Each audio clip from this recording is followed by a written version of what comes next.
When the moment unfolded, it wasn't just the words exchanged that held weight, but the silence that came before.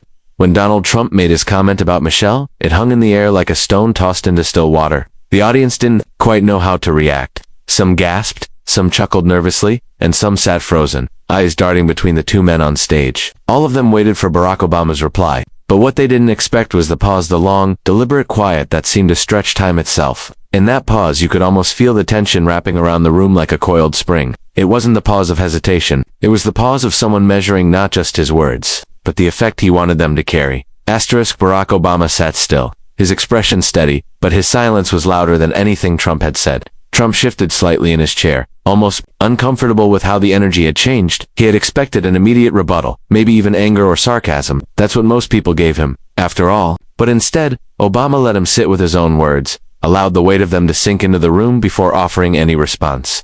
This is what made the moment unforgettable. By refusing to rush, Obama seized control of the space. The pause itself became his power. The cameras caught every flicker of the audience's reaction. People leaned forward, eyebrows raised, wondering if Obama would respond at all. For Trump, who thrived on quick exchanges and on-the-spot theatrics, the silence must have felt like sand slipping through his fingers. He lived for attention, but in that pause, the attention shifted away from him. Every second Obama withheld his words built anticipation, and with each heartbeat, it became clearer that whatever came next would matter far more than Trump's jab.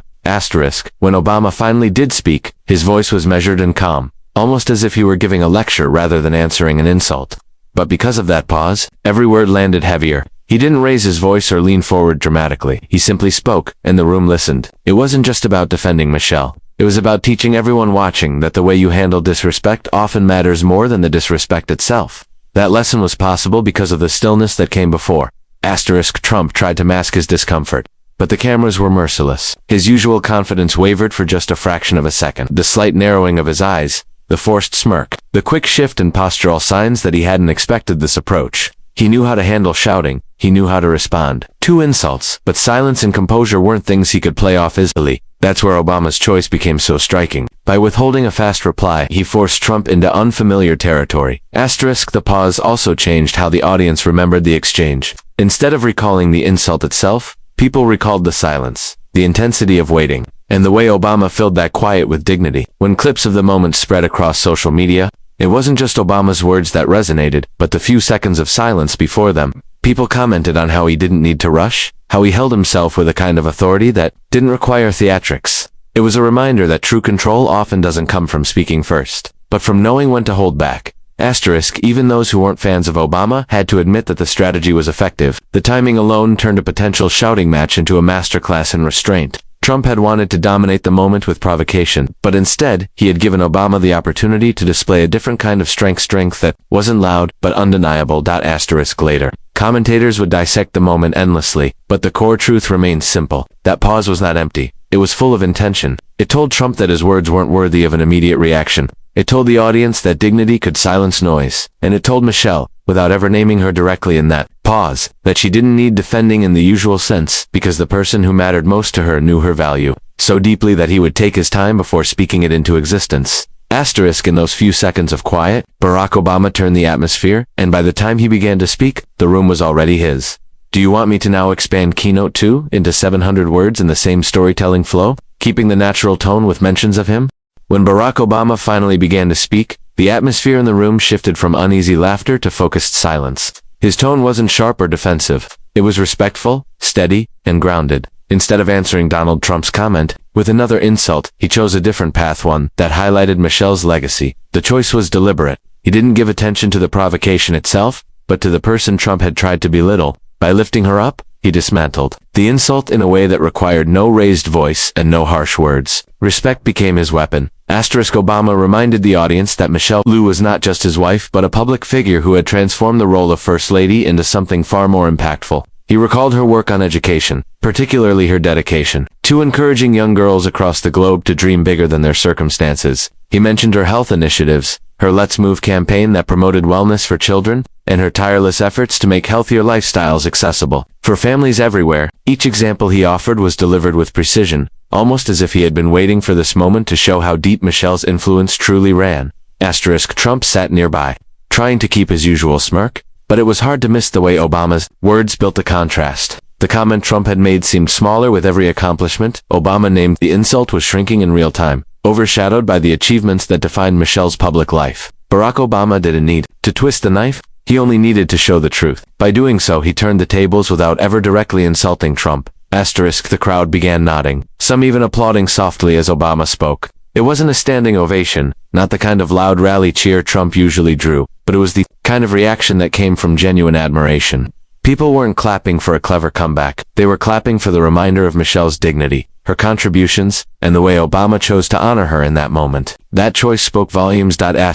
What made his response so powerful was the lack of bitterness. He didn't roll his eyes, didn't use sarcasm, and didn't try to mock Trump in return. Instead, he kept his focus steady on the values Michelle represented: hard work, resilience, compassion, and leadership. In doing that, he showed that respect could serve as both shield and sword. The shield was clear. By lifting her up, he protected her against Trump's attempt to diminish her. The sword was sharper. Every word made Trump's insult look weaker, less clever, and ultimately pointless. Commentators later described the exchange as an example of elegance under fire. Obama could have easily fallen into Trump's rhythm of verbal sparring, but he resisted it. He refused to match insult with insult. That refusal alone was striking. It demonstrated a strength that wasn't loud or showy, but quiet and firm. And in that calm firmness, Trump's words dissolved. They lost their sting because they had been met with something stronger than anger. Respect. As Obama spoke, he also shifted the conversation back to a larger point. He reminded everyone watching that how a leader treats people, especially their own family, reflects their character. Michelle's story became more than a defense against an insult. It became an example of what leadership should stand for. Without calling Trump out directly, Obama positioned himself as someone who believed leadership wasn't about tearing others down, but about lifting people up. That unspoken comparison cut deeper than any direct jab ever could. Trump tried to interject once or twice, muttering phrases under his breath and gesturing with his hands as if he wanted to dismiss the remarks. But the energy wasn't on his side anymore. The more Obama spoke, the less relevant Trump's interruption seemed. It was as if Obama had taken all the oxygen from the stage and redirected it toward Michelle's accomplishments. The audience leaned toward him, listening closely, while Trump's attempts faded into background noise. By the time Obama finished, the insult had been completely overshadowed. Nobody was talking about what Trump had said anymore. They were talking about how Obama had responded. That was the real victory. Respect had done what insults never could. It silenced noise, redirected attention, and gave the audience something lasting to remember. The clip that circulated online afterward didn't focus on Trump's comment. Instead, it highlighted Obama's words about Michelle, replaying his calm delivery and the way he elevated her achievements. People shared it not just as a defense of Michelle, but as an example of handling provocation with dignity. For many, it was a reminder that respect can disarm hostility more effectively than anger ever will. Obama showed in that moment that respect is not weakness. It is not passive. When used wisely, it is the most powerful response a person can give, because it shifts the conversation away from pettiness and back towards substance. That night, on that stage, he turned respect into his sharpest weapon, and it was far more devastating than any insult could ever be. Do you want me to continue with Keynote 3, expanded into 700 words in the same storytelling flow? The moment had already taken on a life of its own when Barack Obama began drawing a line of contrast between what Donald Trump had said and what Michelle Obama had done. It was not a direct comparison of personalities, but a natural one that emerged. When one man tried to reduce her to a punchline and another lifted her up with undeniable facts, the way Obama framed it made the insult look not just shallow but empty, almost embarrassing for the person who delivered it. This contrast was not crafted in anger. It came from the truth of their lives and work. Obama didn't exaggerate Michelle's role, nor did he need to. He calmly listed her impact, her advocacy for education, and her ability to inspire people across generations. When he reminded the audience that millions of young women looked to her as proof that someone who grew up on the south side of Chicago could stand on the world stage with grace and influence, the weight of that statement filled the room. The more he described her achievements, the smaller Trump's remark felt. It wasn't just that Obama was defending her, it was that her record spoke louder than any attempt to insult her ever could. Trump, who had thrived for years on cutting down opponents with quips and offhanded jabs, found himself overshadowed not by insults but by the sheer scale of Michelle's contributions. Obama made it clear that Trump's words had no reach in comparison to her actions. The audience could see it plainly. One man relied on mockery, while the other used facts to highlight a legacy. That difference spoke for itself. And it left Trump in a position where no comeback could restore his footing. What made the contrast even sharper was Obama's tone. He never once broke into anger. He kept his words deliberate, his expression firm but calm. That calmness was devastating because it made Trump's energy look misplaced. like a loud noise in a quiet room. While Trump gestured and tried to wave things off, Obama's steady presence reminded everyone who was in control of the moment. It wasn't about who could speak louder or who could generate laughs. It was about who could command respect. The contrast also extended beyond the personal moment.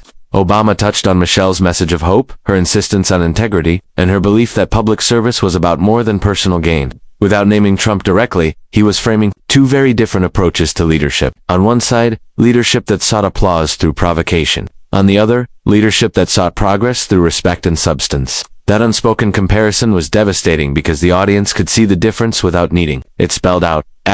Even people watching from home could feel the shift. The clip, replayed countless times online, showed Trump's smirk at the start, followed by Obama's composed rebuttal, and then Trump's discomfort as the words rolled on. The stark difference between the two men became part of the story itself. It wasn't only about the insult and the defense. It was about the way their approaches revealed who they were. Obama didn't have to insult Trump to make him look small. He only had to hold up Michelle's record, and the contrast did the rest. This was the brilliance of Obama's response. He didn't have to fight on Trump's terms. Trump thrived on exchanges where both sides got pulled into trading blows, because in those moments, substance was lost. But Obama kept the substance front and center. Every time he mentioned something Michelle had accomplished, he added another layer to the contrast, and every layer weakened Trump's original jab. The audience could see it unfold in real time. The more facts he laid out, the less room there was for Trump's words to stand. By the time Obama finished, the comparison was complete without ever being directly stated. One man had tried to diminish, and in doing so revealed a reliance on insult as his main tool. The other had chosen to elevate, and in doing so revealed that true strength comes from respect and acknowledgement of genuine achievement. The result was obvious. The insult disappeared, but the respect endured. In the aftermath, people didn't quote Trump's comment. They quoted Obama's reply. They shared clips of him calmly praising Michelle, using her story to rise above the noise. Commentators noted how he had managed to make Trump irrelevant in his own moment. The contrast had done all the work. By showing Michelle's accomplishments, Obama didn't just defend her, he demonstrated how shallow Trump's attempt really was. It was a reminder that some battles don't need to be fought head-on. Sometimes the best response is to let the strength of what you stand for speak louder than any attack. Obama knew that, and by leaning on contrast rather than confrontation, he turned the entire exchange into an example of how truth always makes noise fade away. Do you want me to now expand Keynote 4 into 700 words in the same style with mentions of him? By the time the exchange had ended, the audience seemed to know instinctively which moment would carry beyond the walls of the auditorium. It wasn't Donald Trump's attempt at humor or provocation, but Barack Obama's calm dismantling of it. What lingered wasn't the sting of an insult, but the clarity of a response that turned it into something small and forgettable. The lasting impact came not from the comment that was made, but from how it was handled. Obama's words became the centerpiece of the night, replayed endlessly across news channels and online platforms, while Trump's remark quickly faded into the background noise. Clips of the exchange began circulating within hours. Social media filled with reactions, most of them highlighting the way Obama had chosen composure over confrontation. Viewers pointed out how he didn't need to raise his voice or meet insult with insult. Instead, he framed Michelle's life and achievements as the natural rebuttal. That decision transformed what could have been a fleeting exchange into a lasting lesson. People didn't just admire what he said, they admired the way he said it. The restraint became as memorable as the defense itself. Commentators described the moment as one of those instances where leadership shows itself without needing a title. Obama wasn't on stage as a sitting president. He wasn't there with any official authority. In the way he responded, he reminded people what authority built on respect looks like. It was as though the crowd was reminded, all over again, why his words carried weight beyond politics. They carried weight because they were grounded in dignity. That impression stuck long after the event had ended. For Trump, the impact was different. His comment had been designed to provoke, to get a reaction that would allow him to dominate the moment. Instead, he was left overshadowed. His body language gave it away, the forced smile, the restless shifting in his seat, the way his eyes narrowed just slightly when Obama began to speak. Even his attempts to wave it off seemed half-hearted because the power in the room had already shifted. He wasn't the one people were paying attention to anymore. The lasting image wasn't of him delivering a line. It was of him sitting silently, while Obama's words filled the space. That reversal was significant. Trump was known for creating headlines by provoking others, but here the headline was written by his opponent's restraint. The story wasn't about what Trump had said, it was about how Obama had turned it around. The more people watched the clip, the clearer it became that the insult had backfired. Instead of damaging Michelle or rattling Obama, it ended up elevating both. Michelle's accomplishments were celebrated again, and Obama's ability to defend her with poise became an example of grace under pressure. Asterisk, the impact reached beyond that single event. For many who watched, the exchange became a talking point about what kind of leadership they valued. It wasn't just about personalities or party lines. It was about the choice between tearing others down and lifting others up. Obama's response became a demonstration that dignity has staying power, while provocation burns out quickly. That was why, days later, people were still sharing his words. While Trump's comment had already been reduced to a footnote, asterisk, even those who didn't necessarily agree with Obama politically had to acknowledge the effectiveness of the moment. Respect, once again, had proven more powerful than mockery. The way he had handled the situation made people think less about the insult and more about the bigger message. It showed that insults can only linger if you give them oxygen. By responding the way he did, Obama had taken that oxygen away and left behind something stronger. Asterisk. What made the moment truly lasting was how personal yet universal it felt. On the surface, it was about Michelle, a wife being defended against an unnecessary slight. But underneath, it was about a broader truth that people deserve to be recognized for their contributions, not reduced to a target of cheap words. Obama's decision to highlight that truth meant the moment resonated far beyond political circles. Teachers, parents, and community leaders referenced it as an example of responding to negativity with substance. Asterisk, the image of Obama calmly speaking, with Trump sitting off to the side, became symbolic. It wasn't dramatic or theatrical, but it carried weight precisely because it was measured. It showed that sometimes the most devastating responses are the ones that don't feel like responses at all. They feel like a reminder of what actually matters. And that reminder lasted far longer than the insult ever could. Asterisk, the moment etched itself into memory because it showed the difference between noise and substance, between provocation and composure. Barack Obama had turned a fleeting jab into a lasting lesson, and that was why people remembered his words long after the lights on the stage went out. Would you like me to now craft the ending statements in 500 words to close this full storytelling sequence? In the days that followed, the moment replayed itself in countless forms on television, in online clips, in conversations among friends, and in quiet reflections about what had happened on that stage. What stuck with people wasn't the sharpness of Donald Trump's comment, but the way Barack Obama chose to respond to it. That choice became a lesson in itself. It reminded people that true influence doesn't come from being the loudest voice in the room, but from being the one who can steer the conversation back toward what matters most. Asterisk, the memory of Obama's pause. His calm delivery, his focus on Michelle's accomplishments resonated because it felt different from what audiences had grown accustomed to. In a culture where conflict often becomes spectacle, he showed that restraint can cut deeper than aggression. The impact wasn't immediate applause or a dramatic confrontation. It was the quiet recognition that dignity had triumphed over provocation, and that recognition is what gave the exchange its staying power. Asterisk, for Michelle, the defense was more than personal. It was a reaffirmation of the years she had spent working tirelessly to make an impact on issues that often didn't grab headlines but changed lives. Obama's words ensured that no insult could erase that record. Instead, they amplified it. They brought attention back to her story, her message, and her influence on people who saw themselves in her journey. What had begun as an attempt to reduce her became an opportunity to celebrate her legacy. Asterisk, for Trump. The episode highlighted the limits of his approach. Insults and jabs had often served him well in dominating attention, but this time the strategy faltered. The contrast made his comments seem unnecessary and hollow, leaving him overshadowed in a moment he had tried to control. The lasting narrative wasn't about his words, but about the way they were dismantled, without anger or insult in return. Asterisk, for those watching, the moment became more than just political theater. It served as a reminder of the power of character. In a single exchange, Obama demonstrated that respect is not weakness, but strength. He showed that defending someone you care about doesn't require descending to the level of insult. Instead, it requires lifting them higher, making their story louder than the noise aimed at them. That lesson extended beyond politics, speaking to how people handle conflict in everyday life. Asterisk, long after the event was over, the story of that exchange continued to circulate because it offered something rare, a glimpse of what it means to rise. Above it reminded people that words can wound, but they can also heal, elevate, and inspire. The difference lies in how they are used. Obama's decision to use his words to honor rather than attack left an impression that went far deeper than the moment itself. Asterisk, and so the night that began with a cutting remark ended not with bitterness but with clarity. Barack Obama had shown that insults may spark headlines, but dignity writes history. What people remembered was not the attempt to tear someone down, but the choice to lift someone up. That was the legacy of the moment, and it was the part that would last. Would you like me to stitch all 4 expanded keynotes plus the ending into a single, continuous storytelling piece so it